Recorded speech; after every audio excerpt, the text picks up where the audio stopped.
The radiographic positioning, anytime you take x-rays in the abdomen, we actually recommend to take as many views as you can and to do left, right, lateral at least, and a DV or a VD. The VD view will open out the abdomen much more, so you'll be able to see all of your abdominal organs a bit more splayed out than the DV view, where they are falling down in the abdomen and a bit more tucked under. And obviously, the classic differentiation between a right and a left lateral, giving you the gas distribution in the fundus versus the pylorus, depending on the pylorus being on the right side. So if your animal's in right lateral, obviously the fluid will go in the pylorus and the gas will go in the fundus, and vice versa.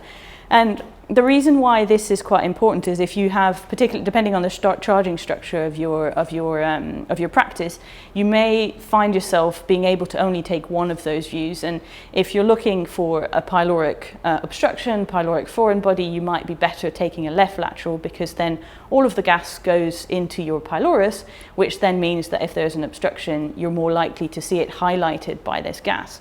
So you can kind of make bets on which lateral or which view is going to be more important for you, depending on what you're actually your suspicion is clinically. So same thing, if you're suspicious of a volvulus, we tend to try and take a right lateral first, because that's the one that will give you a bit of a better idea of that sort of Smurf hat sign, and we'll see that a bit later. If you're suspicious of free gas and there isn't much free gas in the abdomen and you're not quite sure, if you have, or if you've taken an x-ray and you're not quite sure whether there is free gas, if you have a tube that allows you to take horizontal beam radiology, that's really, really quite helpful, because you can put your animal in lateral recumbency and then effectively shoot your x-ray at your animal in that left recumbency, and therefore you will see the gas rising up. What we tend to recommend for that is to leave the animal in the position that you want to x-ray it for a few minutes, because that way the gas has a bit of time to rise up. And that's particularly true if you've got abdominal effusion at the same time, because depending on the type and nature of the effusion, it'll take a bit more time for the gas to rise. So those are views that you can take. Another quite nice thing with radiographic positioning is whether you take a right or a left lateral first of the abdomen. So here is a study that was made in 100 dogs, and they had two groups of dogs. One had a left lateral, then a DV, then a right lateral radiograph, and the other group had a right lateral, then a DV, then a left lateral radiograph.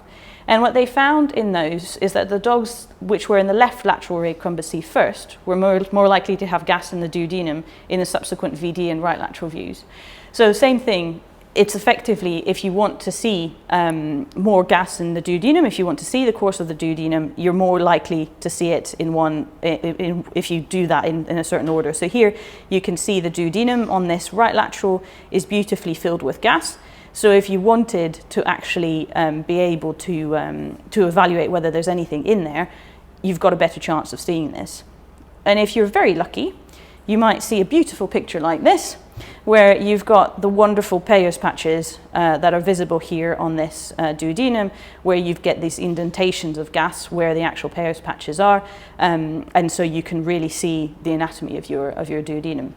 You see these really nicely on ultrasound, and sometimes we're lucky enough to see them on a radiograph. In terms of left versus right lateral, the biggest things that I find important to remember are whether you see the spleen or whether you don't see the spleen. You're much more likely to see the tail of the spleen, in a left lateral than you are in a right lateral. And so particularly, and that's in dogs. In cats, you usually don't see the tail of the spleen in a lateral view. And then your liver size, if you look at this, it's slight on these two examples, but you can see a bit more of a chunky aspect of the liver on this right lateral compared to this left lateral. So if you're evaluating liver sizes, and particularly if you're serially comparing with the same animal, you might want to be sure you always take the same lateral, because they will sit a bit differently. And the lobe that sticks out here is usually your left lateral lobe. So again, that can help you in terms of I'm not saying you should surgically plan anything based on just a radiograph if you see a mass hanging off of there, but it just gives you an indication as to where to look when you're actually then doing your ultrasound if you've got to have a quick look.